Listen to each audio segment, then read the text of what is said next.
bunsod po nung pagpapalaya ni Senate President Cheese Escudero kay Ambassador Marcos Lacanilao ng transnational crime.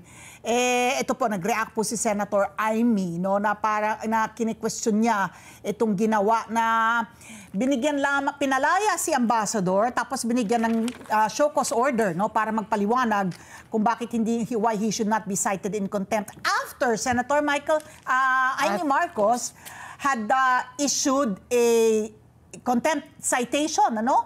So, ito ngayon, nitong Biyernes, kinwestiyon po ni Senate President Cheese Escudero si Senator Amy Marcos, at sinabi niya dahil ginagamit niya ang Senado bilang plataporma upang isulong ang kanyang kandidatura sa muling pagtakbo kapalit ng kredibilidad ng institusyon po ng Senado. Very, very harsh words, no, coming from the Senate President na patungkol po sa isang kapwa niya, senador.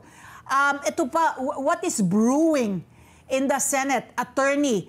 Akala natin ang conflict was between the executive department at saka itong ating legislative branch ng ating government na magkakaroon ng constitutional crisis dun po sa hindi sana pagdalo ng mga opisyal ng executive department dun sa hearing po ni Senator Amy. Now, we have within the Senate itself, ito pong sagutan na ito. Attorney, anong nangyayari?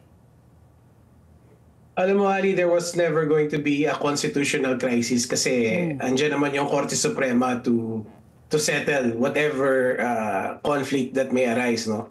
And sa tingin ko naman, hindi ito away between legislative and executive, no? I think malinaw naman na away ito ng dalawang malalaking political dynasties, no, na nagkataon yung yung pinaka-pinuno or pinaka-leader ng isang political dynasty siya yung pangulo natin, no? But this is not about the right processes. This is not about yung mga yung trabaho ng isang branch of government. Hindi. Kitang-kita naman na itong nangyari na quote-unquote inquiry ay isang political stunt, no? And also, yung reaction din ng Senate President, recognizing that it was a political stunt, in a way, parang hypocritical din yun kasi matagal na nangyayari na ginagamit yung inquiry in aid of legislation as a political stunt. Wala naman siyang ginagawa upang pigilan yun, di ba? So, it's really a farce on all sides, no? Farce on the side of Senator Marcos and also farce on the side of Senate President Escudero. Kasi in a way, pinaglalaroan nila kung ano ba yung mga mekanismo, yung mga processes na nakasaad sa ating saligang batas. In aid of re-election.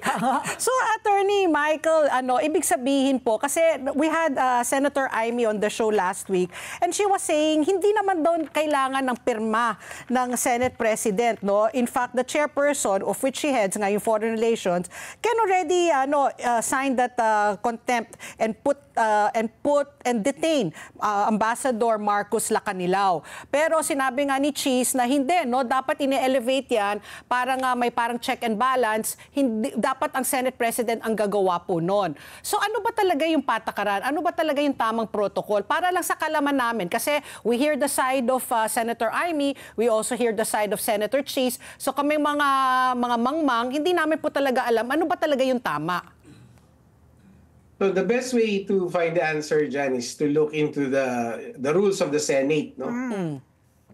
Ang nagkataon nito siguro ang mas may alam kung anong rules ay si Senate President Escudero.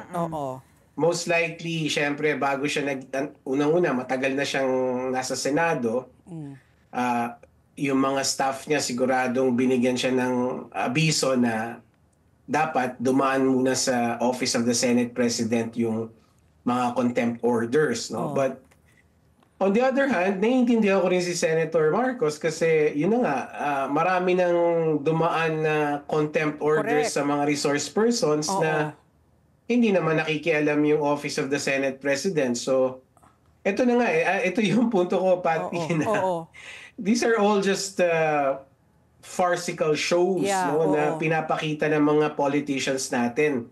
Kumbaga parang gusto lang nila ipalabas sa publiko na may alam sila o meron silang ginagawa. But ultimately, pinaglalaruan lang nila yung mga processes and mechanisms for their own ends, no? Na tinalaga ng saligang batas natin para gumawa sila ng tamang trabaho, pero ang ginagawa nila is pinaglalaroan nila to for their own political ends. Okay. Si Senate President Cheese Escudero also cited a previous ruling of the Supreme Court, attorney, itong dun sa kaso po ni Lincoln Ong ng Farmally, kasi nagharap sila ng petisyon sa Korte Suprema at mukhang si Supreme Court Chief Justice Gesmundo po, I think he was the ponente, na sinabi nga niya dapat dumaan sa due process. Itong, when you're citing in contempt a resource person and then ordering their detention in the Senate facility, ay dumaan sa due process. Having said, sinabi mo nga na parang farcical nga, na kanya-kanya sila talaga ng agenda. Don't you think that si Senate President naman is coming from bilang abogado din, citing kasi the rules of the Senate and a legal president para doon naman sa kanyang pinakadahilan kung bakit niya ito ginawa? Yes, I would grant him that, no. The fact na, yun nga sabi ko sa iyo kanina, siya yung mas nakakaalam. Kumbaga, kung meron tayong pagkakatiwalaan, siya siguro yung pagkakatiwalaan natin kasi nga abogado siya at siya yung Senate President. Ang magiging issue ko lang sa kanya is hindi naman na-apply yung rule consistently. Kasi 'di ba, sa mga nakaraan, meron ng mga nasa-cite na contempt na hindi naman nakikialam yung Office of the Senate President. And by the way, dahil nabanggit mo yung Supreme Court decision sa kaso ni Lincoln Ong, magandang decision yon kasi doon sinasabi ng Korte Suprema kung ano ba talaga ang layunin ng isang inquiry in aid of legislation. Ang sinasabi ng Korte Suprema doon, yung mga senador, hindi sila fact-finding agency. Hindi sila prosecutor, hindi sila police. So yung in aid of legislation is precisely, literally for that, to aid them in their legislative work. Hindi naman natin nakita yon dun sa mga hearings, hindi ba? Let's get together, Sunday 25, Sunday 25.